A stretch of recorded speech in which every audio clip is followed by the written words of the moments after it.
Merci Madame la maire. Mes chers collègues, cette délibération marque la fin d'un vaudeville, une incroyable succession d'erreurs de la part de la ville, comme ça a été rappelé. Alors, double annulation du contrat initial, double annulation du contrat transitoire et suspension de la nouvelle procédure lancée en 2017 en raison de la nécessité préalable de faire adopter par le Conseil une délibération spécifiant la renonciation de la ville à percevoir la taxe locale de la publicité extérieure. Des péripéties juridiques qui, au total, ont duré 2 ans.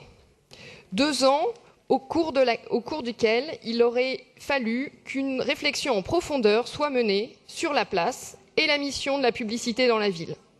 C'est d'ailleurs ce que vous aviez annoncé en 2017 en lançant le processus de révision du RLP. Une consultation publique a été organisée, des Parisiens se sont saisis de cette question et les conclusions étaient annoncées pour l'automne 2019. Cette consultation des Parisiens était d'autant plus nécessaire que le démontage des MUI avait eu pour conséquence la diminution de la place de la publicité en ville, à laquelle les Parisiens s'étaient tout à fait habitués. Chacun voit combien les aspirations des Parisiens à l'égard de la publicité ont évolué ces dernières années. Volonté de mieux prendre en compte les tendances sociétales, de lutter contre les stéréotypes et les discriminations. La place et le contenu de la publicité doivent en tenir compte.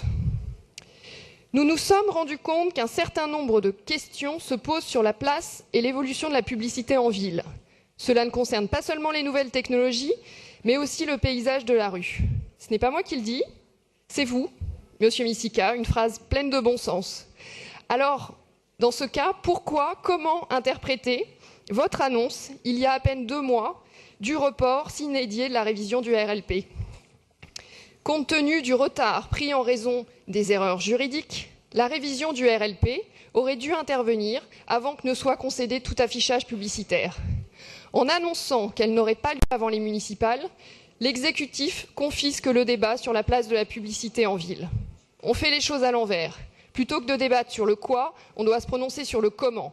On doit délibérer sur le contenant avant de se mettre d'accord sur les contenus. Et ce n'est pas anecdotique. D'autant moins anecdotique lorsqu'on voit que toutes les craintes et interrogations qui émergent autour de cette délibération viennent justement du fait que ce débat nécessaire n'a pas eu lieu. Le choix de privilégier uniquement le critère financier, aux dépens du critère sur le type d'offre chez les prestataires. La nature même de la communication institutionnelle locale. Quelle sera la place donnée aux mairies d'arrondissement et à l'affichage associatif ? La présence possible de la publicité numérique qui a été intégrée au cahier des charges, alors même que le débat n'a pas été tranché. Alors que nous débattons demain de la pollution lumineuse, ce sujet a été passé sous silence dans le cahier des charges. Autant de sujets centraux dont notre Assemblée n'aura pas pu débattre avant d'engager durablement la ville.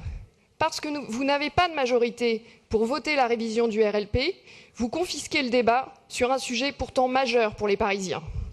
La cavalerie des dysfonctionnements ne peut masquer l'absence de réflexion de fond. Nous avons le droit à ce débat. Les Parisiens ont droit à ce débat. Sans attendre la campagne électorale, au cours de laquelle, à n'en pas douter, le sujet sera largement débattu. Des engagements seront pris sans pouvoir être tenus, car vous nous demandez aujourd'hui d'engager la ville pour 5 ans. Je vous remercie.